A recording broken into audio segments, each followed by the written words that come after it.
ओम नमो भगवते वासुदेवाय।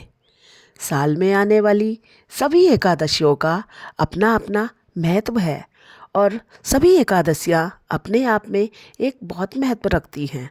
एकादशी व्रत रखने वाले व्यक्ति के जीवन में आने वाले सभी कष्टों का श्री हरि निवारण करते हैं और उनको सुख शांति प्रदान करते हैं और उनको अंत में वैकुंठ का वास मिलता है।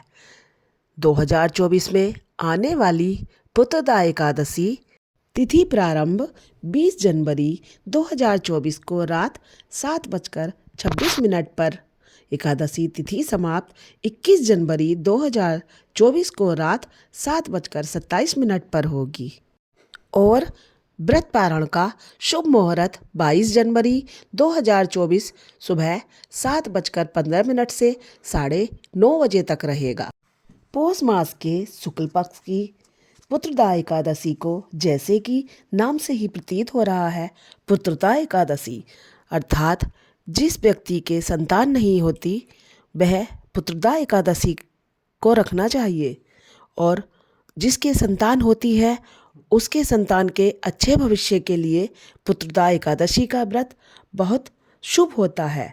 पौष मास के शुक्ल पक्ष की इस एकादशी का व्रत निसंतान को भी सुंदर पुत्र प्रदान करने में समर्थ है।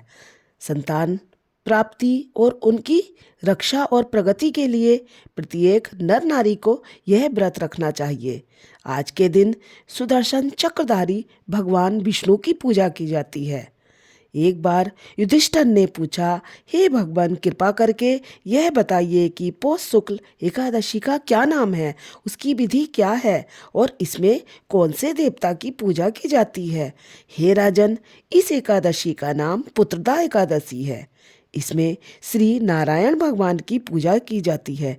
तीनों लोकों में पुत्रदा एकादशी के व्रत के समान और कोई दूसरा व्रत नहीं है।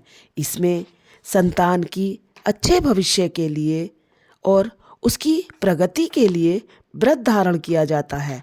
इसके पुण्य से मनुष्य तपस्वी, विद्वान और लक्ष्मीमान होता है।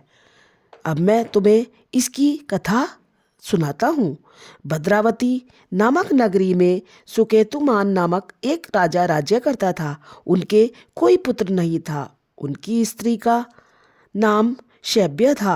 वह निपुति होने के कारण सदैव चिंतित रहा करती थी। राजा के पितर भी रो रो कर पिंड लिया करते और सोचा करते कि इसके बाद हमें कौन पिंड देगा।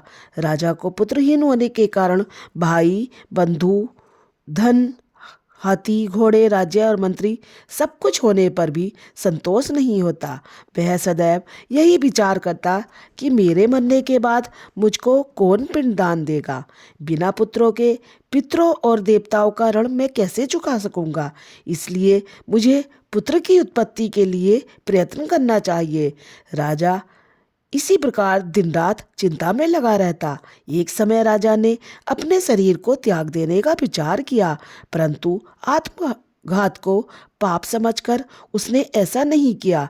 एक दिन राजा ऐसे ही विचार करता हुआ अपने घोड़े पर चढ़कर वन को चल दिया और पक्षियों व वृक्षों को देखने लगा। उसने देखा कि वन में मृग, व्याघ्र, सुअर, सिंह, बंदर, सर्प आदि सब भ्रमण कर रहे हैं। हाथी अपने बच्चों और हथनियों के साथ घूम रहा है। वन के दृश्यों को देखकर राजा सोच विचार में लग गया। इसी प्रकार दोपहर बीत गई। वह सोचने लगा, मैंने कई यज्ञ किए, ब्राह्मणों को स्वादिष्ट भोजन से तृप्त किया, फिर भी मुझको यह दुख क्यों प्राप्त हुआ। राजा प्यास के मारे अत्यंत दुखी हो गया और पानी की तलाश में इधर उधर फिरने लगा। थोड़ी दूर जाने पर राजा ने एक सरोवर देखा। उस सरोवर में कमल खिल रहे थे तथा सारस, हंस आदि विहार कर रहे थे। उस सरोवर के चारों तरफ मुनियों के आश्रम बने हुए थे। उस समय राजा के दाहिने अंग फड़कने लगे। राजा शुभ शगुन समझकर घोड़े से उतरा, उन मुनियों को दंडवत प्रणाम करके उनके सामने बैठ गया।